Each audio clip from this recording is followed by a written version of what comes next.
History gave Bram Stoker a name. Whitby gave him a stage. Together they created one of the greatest Gothic novels ever written. Its pages begin hundreds of miles away in Transylvania, but its heart beats here, in Whitby. The story reaches the Yorkshire coast aboard a Russian vessel, the Demeter. She leaves the port of Varna bound for England, but somewhere upon the Black Sea, disaster strikes. The captain records strange events in his log. A violent storm, something moving aboard the ship, crewmen disappearing one by one, fear spreading through every deck, until finally, only the captain remains alive, bound to the wheel by his own hands, determined to steer his ship until the very end. When the Demeter finally reaches Whitby harbour, its captain is dead. Driven ashore by the storm, the ship crashes onto Tate Hill Sands. Crowds gather to watch the wreck. Then, before anyone can reach the vessel, a huge black dog leaps ashore. It pauses only for a moment, then disappears into the town. For the people of Whitby, it is an extraordinary sight. For the reader, it is Dracula's arrival. The creature races towards the east cliff, past St. Mary's Church, past the ancient gravestones, past the ruins of Whitby Abbey. These places are not inventions. You can still walk this route today.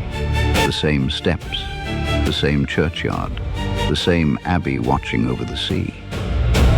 It is one of the reasons Whitby feels less like the setting of a novel, and more like somewhere the story actually happened. It is here that Lucy Westenra first falls under Dracula's influence. Unable to resist the strange force drawing her onward, she leaves the safety of her bed and crosses the sleeping town toward the churchyard.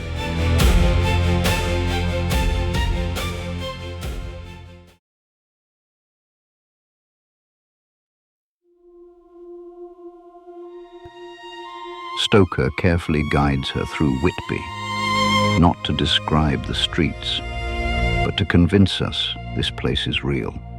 Every landmark strengthens the illusion. Every familiar location makes the impossible seem just a little more believable. High above the harbour, among the ancient graves, Lucy sees two burning red eyes. Then, a great black shadow rises to envelop her. It is her first meeting with Dracula. It will also seal her fate. Sometimes, the most terrifying moment in a story is not an attack. It is the moment you realize there is no escape. The battle against Dracula now begins. Professor Abraham Van Helsing arrives, bringing knowledge where others have only fear. He understands that his enemy is no ordinary man. Dracula possesses extraordinary strength. He commands the wind and the mist. He summons wolves and bats. He moves between darkness and daylight with unnatural purpose. To destroy such a creature requires more than courage. It requires belief, belief that monsters can exist and that they can be defeated.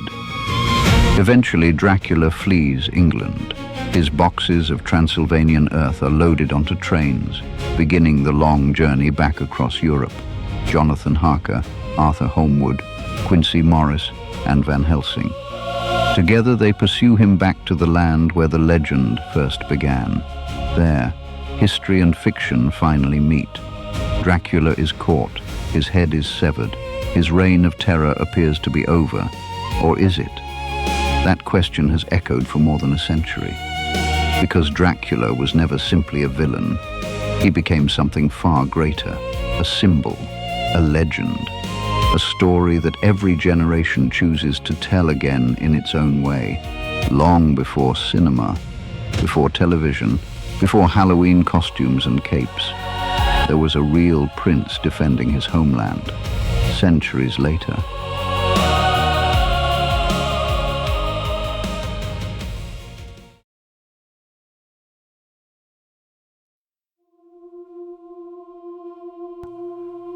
a writer came to Whitby searching for a story. He found one, or perhaps the story found him. Today, millions of visitors come to Whitby every year. They climb the 199 steps. They stand among the gravestones of St. Mary's Church. They wander through the ruins of the Abbey. They look across the harbour exactly as Bram Stoker once did. And somewhere between history and imagination, the boundary begins to disappear. So, where is Dracula? Was he the ruthless prince who defended Wallachia? Was he the immortal count who haunted Bram Stoker's imagination? Or does he exist somewhere in between, in that strange place where history slowly becomes legend? Perhaps that is why his story has never truly ended, because legends do not survive by remaining unchanged. They survive because every generation chooses to tell them again. And tonight, the legend has been told once more.